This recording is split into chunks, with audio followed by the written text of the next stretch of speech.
The Yamuna River in Delhi has traditionally been a place of worship and religious expression. As detailed in the book Dirty Sacred Rivers by Cheryl Colaby, rivers like the Yamuna have given life to some of the world's most beautiful spiritual rituals. However, she also points out the dire circumstances under which rivers like the Yamuna are ailing. The pollution is appalling. As written by Dr. Ross Pink, author of Water Rights in Southeast Asia and India, though Delhi has just under 5% of the Yamuna's total length, which fulfills 70% of Delhi's water needs, the city dumps over 1 billion liters of untreated sewage into the river every day. Though it is common knowledge pollution afflicts water all over the world, authors like Colaby and Pink point out it is a particular dilemma in South Asia. For instance, Chenab River in India's neighboring country Pakistan was recently found to be so polluted it resulted in mutated fish. As unfortunate as the Chenab's present condition is, the Yamuna fares much worse.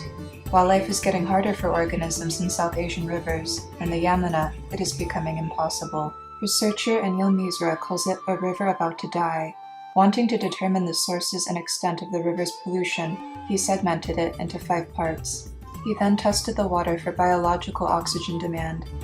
Biological oxygen demand is the amount of oxygen dissolved in the water that is needed for organisms to survive. The higher the BOD, the unhealthier the river's ecosystem. He also tested for chemical oxygen demand. Chemical oxygen demand is the amount of oxygen chemical pollutants in the water take up. The higher the COD, the more pollutants are present in the water.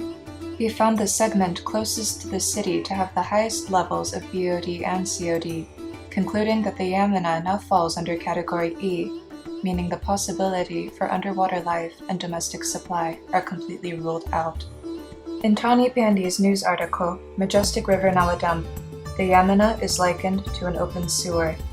The solution is simple, but will take a great collective effort.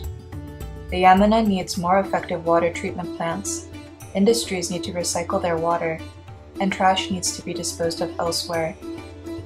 If action is taken, the Yamuna will sparkle again as the great sacred river it was always meant to be. If not, it will flow with dead water.